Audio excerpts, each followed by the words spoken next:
तो हेलो दोस्तों, आज तुम्हारा भाई लेकर आया है किलर लॉयर मानवा, जो कि ऑफिशियली किलर पेड्रो से कनेक्टेड है, सेम यूनिवर्स में एग्जिस्ट करती है। तो इसीलिए मैंने सोचा क्यों ना इसे एक्सप्लेन किया जाए। अगर आपने इस मानवा के कनेक्शन की वीडियो नहीं देखी हो तो वो भी जल्द ही इस चैनल पर आने वाली है। तो मैं हूं अकीरा और तुम्हें यहाँ यूनिक कंटेंट का मजा हर वक्त मिलेगा। चैप्टर की शुरुआत में हमें मेन कैरेक्टर की आवाज आती है। यहाँ पर एक काफी ज्यादा खतरनाक सीरियल किलर है और इस किलर ने 20 लोगों की जान ली हुई है और यही किलर आज जेल में से निकलकर दुनिया में अपना कदम रखने वाला है। और फिर हम उस किलर को व्हील चेयर पर देखते हैं। तभी वहाँ पर बहुत सारे लोग आ जाते हैं और कहते हैं, ये वही शैतान है, ओए मेरे बच्चे को वापस ला कमीने। तभी एमसी की आवाज आती है, क्योंकि मुझे ड्रग्स के रिलेटेड कोई काम नहीं मिल रहा था, इसीलिए मैं ही हूँ जिसे इसको बाहर निकाला। मैं हूँ लॉयर ब्यॉन होगिल। और फिर वो मीडिया वालों को कहता है, अभी चेयरमैन की तबीयत खराब है, इसीलिए ट्रायल के बारे में कोई भी क्वेश्चन हो आप मुझे पूछ सकते हो।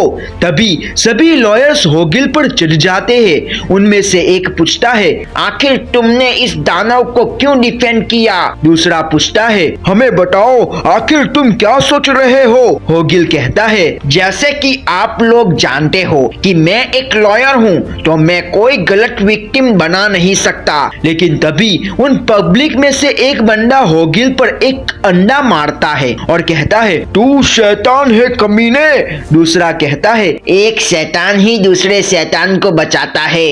तभी होगिल गुस्से में आकर कहता है, ये लोग भी ना, क्या तुम लोग जानते हो क्या होता है अगर तुम लॉयर को परेशान करते हो तो फिर वो लॉयर भाग जाता है। ये देखकर सभी लोग होगिल को और भी गाली देने लगते हैं, जैसे कि तू एक मर्डरस लॉयर है, कमीने, वगैरह वगैरह। होगिल की आवाज आती है, हाँ, इस केस को बड़ी लॉ फर्म संभाल सकती है और ऐसे खराब आदमी को बाहर निकाल सकती है, लेकिन आपको पैसों का इंतजाम करना होगा।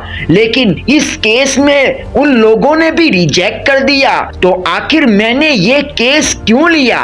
क्या तुम लोग क्यूरियस नहीं हो? फिर हम एक कार को देखते हैं जिसमें वो किलर हंसते हुए कहता है, ओ कमीने सुअर, उन लोगों के सामने सिर्फ कुछ आंसू निकालने होते हैं और उन लोगों ने मुझे बाहर निकाल दिया। तुमने भी बहुत अच्छा काम किया है, मैंने तुम्हारे लिए बहुत लड़कियां बुलाई है मजे के लिए। होगिल कहता है, ओह अच्छा, चेयरमैन का अपने मटके जितना ही बड़ा दिल है। वो किलर कहता है, लेकिन मैं सच में क्यूरियस हूँ, तुमने इतने सारे मेरे क्रिमिनल एविडेंस को कैसे छुपाया? होगिल इनोसेंट बनते हुए कहता है, क्या क्रिमिनल एविडेंस? वैसा तो कुछ नहीं था, मैंने वहाँ ऐसा भी बताया नहीं। अगर आपने ऐसा कुछ किसी को बताया तो होगिल को बहुत परेशानी होगी। ये सुनकर वो किलर बहुत हंसता है और कहता है, तुम काफी ज्यादा मजाकिया इंसान हो। मैंने दूसरे लॉयर टीम को हायर किया है, वो तुम्हारी मदद करेंगे। होगिल बोलता है, मेरी हिम्मत ही नहीं हो रही, मैं आपका ऑर्डर कैसे रिजेक्ट कर सकता हूँ मेरे चेयरमैन। एनीवे चेयरमैन, आज रात अच्छे से आराम करना, मैं आपको मिलने जल्द ही आऊंगा। फिर सीन एक बिल्डिंग पर जाता है जहाँ वो किलर लड़कियों के साथ मजे कर रहा होता है। तभी वहाँ पर एक लड़की कुछ नोटिस करती है और कहती है, ओप्पा, मुझे लगता है वहाँ पर कोई है, देखो यहाँ पर कोई आया है। हम देखते हैं कि होगिल वहाँ पर विंडो से आया है और कहता है, oh damn good evening chairman, मैं होगिल, मैं यहाँ से जा रहा था और मैंने सोचा क्यों ना आपको मिल लिया जाए। लग रहा है आप अभी बहुत मेहनत कर रहे हो। वो किलर कहता है, तुम क्या कह रहे हो? ये 34वां फ्लोर है। वेट, अरे तुम यहाँ क्या कर रहे हो? हमारा काम तो खत्म हो गया था ना। होगिल अपने बैग में से कुछ निकालते हुए कहता है, अरे चेयरमैन, आपको मैंने बताया था ना कि मैं आपको मिलने आऊंगा। मैं यहाँ पर आपको एक रिक्वेस्ट करने आया हूँ। वो किलर कहता है, क्या रिक्वेस्ट? हमारा केस ऑलरेडी खत्म हो चुका है। होगिल बोलता है, अरे मैं आपको बताना भूल गया, इस बार ये रिक्वेस्ट एक लॉयर लेकर नहीं आया। तभी वो किलर कहता है, आखिर तुम किसकी बात कर रहे हो? मुझे नहीं पता ये क्या चल रहा है, लेकिन तू कमीने, तूने गलत इंसान से पंगा लिया है। कुत्ता कुत्ते का खाना खाता है, लेकिन अगर वो इंसानों के खाने में मुंह डालेगा तो वो मारा जाएगा। उस किलर को एक तलवार के साथ देखते हैं। हमें बताया जाता है कि ये बंदा चेयरमैन पार्क है और ये यामातोगुमी ऑर्गेनाइजेशन का मेंबर रह चुका है और उसे night form of शिमोनोसोकी style swordsmanship आती है। तभी होगिल कहता है, चेयरमैन, किसी जगह पर मैंने ये सुना था, जो अच्छे से एक हथियार को संभाल पाता है उसे थर्ड रेट कहा जाता है और जो सभी हथियार को चला पाता है उसे सेकंड रेट कहते हैं। और लेकिन तभी वो चेयरमैन पार्क कहता है, आखिर तुम क्या कहना चाहते हो? और अंदर ही अंदर सोचता है, अरे रुको, मैंने ये कहां पर सुना था, एक बंदे की स्टोरी जो ऑक्टोपस के टेंटिकल्स से लोगों को मार देता है। तभी होगिल कहता है, फर्स्ट रेट में बंदा दुनिया की किसी भी चीज को एक वेपन की तरह यूज कर सकता है। चेयरमैन पार्क चिल्लाता है, अच्छा चलो सेकंड रेट देख लेते हैं, क्या तुम्हारा ऑक्टोपस या मेरा ब्लेड कौन फास्टर है? होगिल कहता है, आखिर तुम क्या कह रहे हो? मैं थर्ड रेट हूँ। हम होगिल के हाथ में एक शॉटगन देखते हैं। तभी वो चेयरमैन पार्क अपनी तलवार नीचे फेंकते हुए कहता है, अरे रुको, तुम चीटिंग कर रहे हो, उसे नीचे रख दो, तुम एक लॉयर हो, तुम कोई किलर नहीं। तभी होगिल ओवर एक्टिंग करते हुए कहता है, हाँ मैं लॉयर हूँ लेकिन किलर भी हूँ, और इसे सिंपल लैंग्वेज में कहूँ तो मैं किलर लॉयर हूँ। और यहाँ पर ही किलर लॉयर का इंट्रो चैप्टर खत्म होता है और अब हम ऑफिशियली चैप्टर 1 का एक्सप्लेनेशन देखने वाले हैं। चैप्टर शुरू होते ही होगिल अपने आप से बातें करते हुए कहता है, तुम लोग ये जानना चाहते हो मैं कैसे एक लॉयर के साथ एक किलर भी हूँ? मुझे वो एक्सप्लेन करने के लिए मुझे आपको एक कहानी बतानी होगी। इस देश में एक ऐसी जगह है जिसे ग्लोरी क्लब कहते हैं। हम वहां पर किलर पेड्रो का पोस्टर देखते हैं। फिर होगिल कहना कंटिन्यू करता है, ग्लोरी क्लब देखने में ऐसा लगता है कि वो इंसानियत के लिए बनाई गई है, लेकिन वो क्लब लोगों को मारने की सुविधा भी देती है। मैं होगिल वही ऑर्गेनाइजेशन में काम करता था और अपना काम चलाता था और मैं सी ग्रेड का बंदा था। और फिर एक दिन मैंने सोचा, आखिर कब तक मुझे ऐसे जिंदगी जीनी पड़ेगी जहां मेरी जिंदगी का कोई ठिकाना नहीं, और अगर मैं अपनी पूरी जिंदगी भी इसमें लगा दूं फिर भी मैं सिर्फ बी ग्रेड तक ही पहुंच पाऊंगा। क्या ए ग्रेड? अरे मैंने वैसा कुछ आज तक देखा ही नहीं, वो सब सिर्फ एक इल्यूजन है। Glory rank C grade rank 16, यही तक मेरी लिमिट थी। फिर हम होगिल को एक पोटली में बंद देखते हैं। वो बाहर निकलकर चिल्लाता है, अरे मैं अभी तक जिंदा हूँ। वहाँ का एक डॉक्टर कहता है, अरे तो तुम्हें पहले बताना चाहिए था ना। फिर हमें होगिल की आवाज आती है, क्या मैं अब अपना करियर चेंज कर सकता हूँ? मैं सिर्फ चाकू चलाना जानता हूँ, शायद मुझे एक सुशी की दुकान पर काम मिल जाए, लेकिन वैसा भी नहीं हुआ। तभी वो एक पोस्टर को देखता है जहां उसे एक लड़की फेयर एंड लवली की एडवर्टाइजमेंट करती हुई दिखाई देती है। तभी वो कहता है, अरे नहीं, ये नहीं। तभी वो एक बंदे को देखता है जो कि एडवर्टाइजमेंट करते हुए कहता है, तो ये है लॉयर। ये देखकर होगिल कहता है, लॉयर, मुझे अपने आप से और ली एंड जेंग से चैलेंज करना होगा। क्या अभी तक ऐसे लोग हैं जो ऐसे स्कैम्स में फंस जाते हैं? कुछ ही लकी लोग होंगे जो सक्सेस हो सकते हैं। तभी हमें दिखाया जाता है कि वो अब लॉयर बन चुका है। मगर होगिल कहता है, क्या सच में? मुझे ये नहीं पता था कि मेरे पास ऐसा टैलेंट है जिससे मैं पढ़ाई कर सकूं। ये तो किलर बनने से भी ज्यादा आसान है। वो लोग सच में मेरे जैसे बंदे को लॉयर का लाइसेंस दे रहे हैं। मुझे अपनी जिंदगी खतरे में नहीं डालनी होगी, मुझे सिर्फ अपनी पेन को घुमाना है। ये तो मेरा जैकपॉट लग गया। फिर हमें आवाज आती है और इसके बाद मैंने अपनी जिंदगी बेच के मेरी एक ऑफिस खरीद ली, लेकिन मेरे पास सिर्फ कमाने के लिए सिर्फ पैसा ही बचा था। मेरी जिंदगी बिखर गई। हम होगिल को देखते हैं जो कि एक भिखारी लग रहा था। वो कहता है, आखिर मैं 5 महीने कैसे निकालूंगा? मेरे पास अभी एक क्लाइंट भी नहीं है और अभी लोन का इंटरेस्ट भी बढ़ रहा है। और जब मैं मरने के लिए कुछ अच्छी जगह ढूंढ रहा था, एक बहुत बड़ा केस मेरे पास आया। हम होगिल को एक ब्रिज से छलांग लगाते हुए देखते हैं, लेकिन फिर उसे फोन पर नया केस आता है और तो वो कहता है, हाँ मैं होगिल हूँ, आप समझ लो, आप अभी से इनोसेंट हो सर। फिर हम जेल को देखते हैं जहाँ एक गार्ड कहता है, आप विजिटर हो तो आपको इस तरफ आना है। बैकग्राउंड में होगिल की आवाज आती है, लेकिन मेरा क्लाइंट एक कचरे का ढेर है जिसका केस लेने के लिए सभी लॉयर ने मना कर दिया। तभी हम एक कैदी को देखते हैं। वो कहता है, तो तुम हो मिस्टर युंग। हमें बताया जाता है इस कैदी का नाम है जो डूचान और उसके क्राइम मर्डर, सेक्सुअल असॉल्ट और फ्रॉड है। जो डूचान कहता है, तुम इतना लेट क्यों हो गए? अगर तुम्हें पैसे चाहिए तो तुम्हें भागकर यहाँ आना होता है। तुम पैसे कमाना नहीं चाहते क्या? होगिल कहता है, यहाँ पर भागकर आना था मुझे। तुम अपना बकवास बंद करो। डूचान कहता है, अगर नहीं किया तो?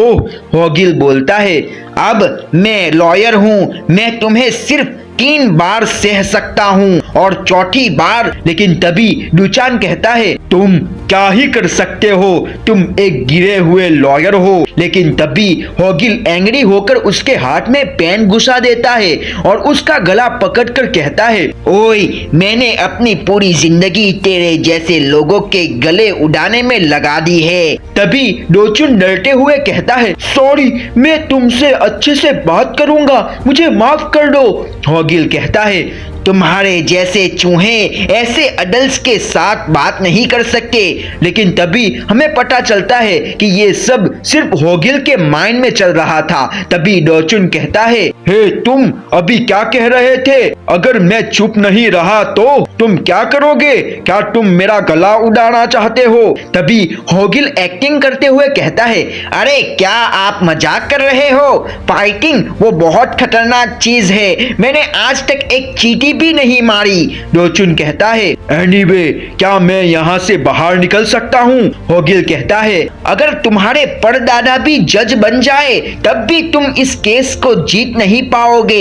एक बंदे को अपनी कार में से निकालना और उसे मारकर वहां पर ही छोड़ देना, ये सब सीसीटीवी में रिकॉर्ड हो चुका है। तुम्हारा कोई चांस नहीं इस केस को जीतने का।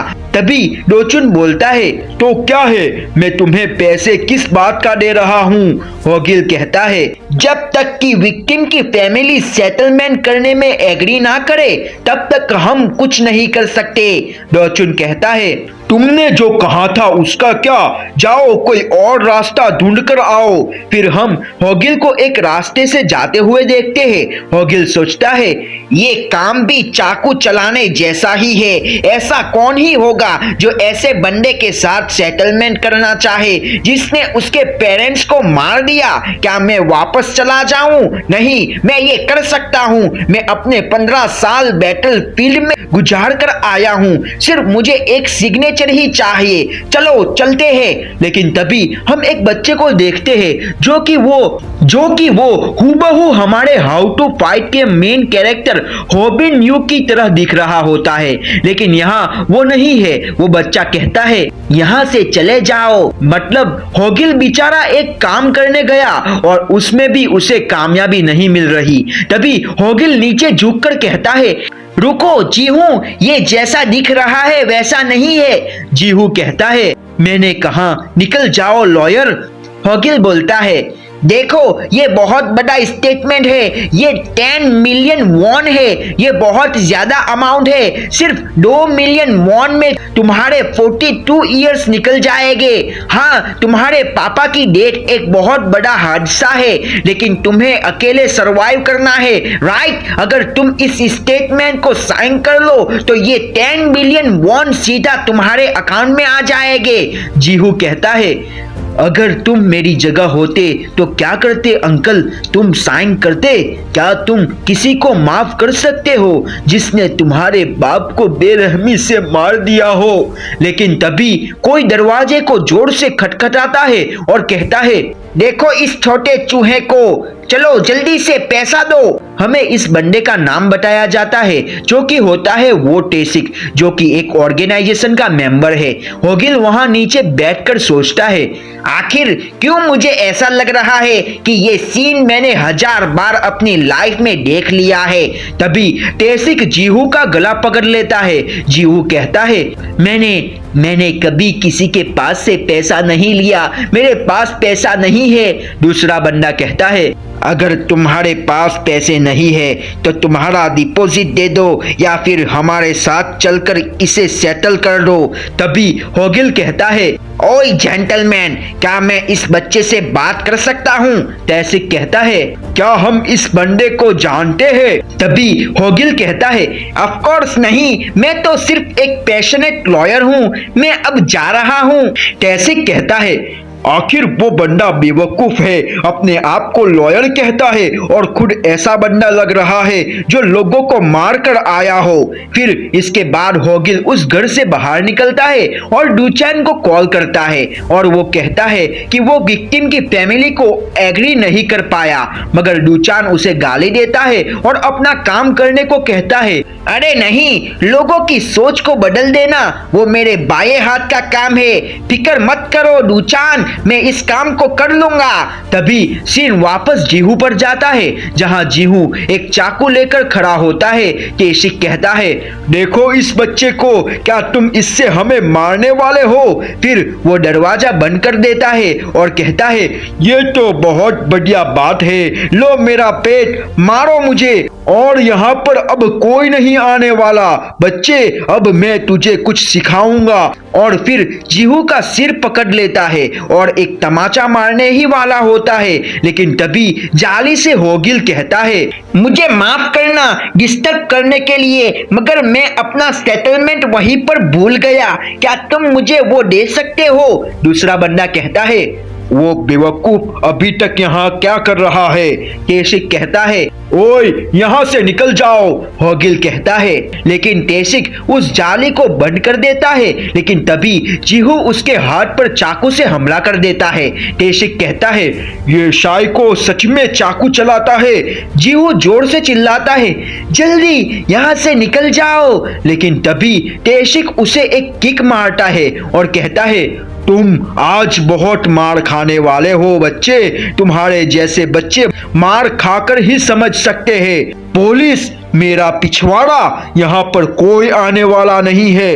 लेकिन तभी होगिल जाली को तोड़कर टेसिक के मुंह पर एक बढ़िया सी किक मारता है और जबरदस्त एंट्री के साथ कहता है, घर के घुसने का लॉग आर्टिकल 319 के हिसाब से जो भी किसी के घर में घुस जाए परमिशन के बगैर उसे 5 मिलियन फाइन भरना पड़ता है और जेल में 3 साल तक सड़ना पड़ता है। और इलीगल डेब्ट कलेक्शन के लिए आर्टिकल 9 के मुताबिक अगर तुम किसी को भी जबरदस्ती पैसे मांगोगे तो तुम्हें 30 मिलियन तक फाइन भरना होता है और 3 साल की जेल होती है।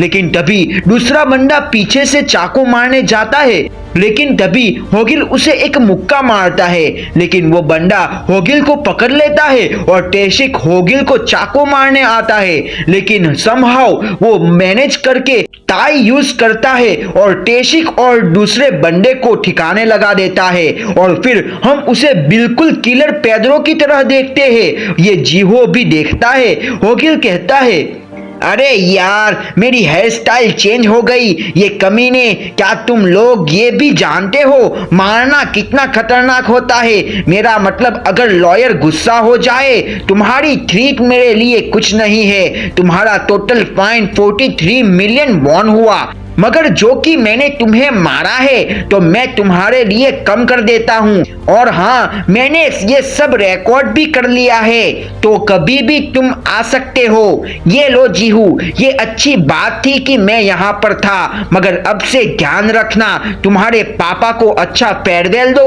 और जिंदगी अच्छे से जियो। मैं इन लोगों के बारे में पुलिस कंप्लेन कर दूंगा और इनको बाहर ठिकाने लगा देता हूँ। जीहो कहता है, मिस्टर। तभी होगिल कहता है, मुझे इस तरह मत बुलाओ। जीहू कहता है, तुम लॉयर नहीं हो, है ना? होगिल कहता है, नहीं, मैं लॉयर नहीं हूँ। नहीं, मैं लॉयर हूँ। अरे यार, कैसे समझाऊं? Oh my God. तभी जीहू कहता है, मैं तुम्हें हायर करना चाहता हूँ। जो डूचान, जिसने मेरे पापा को मार दिया है, उस कमीने को प्लीज मार दो। और दोस्तों, यहाँ पर ही ये चैप्टर खत्म होता है। अगर हो सके तो सब्सक्राइब करना मत भूलना। मिलते हैं अगली वीडियो में, तब तक के लिए take care of yourself and keep rocking.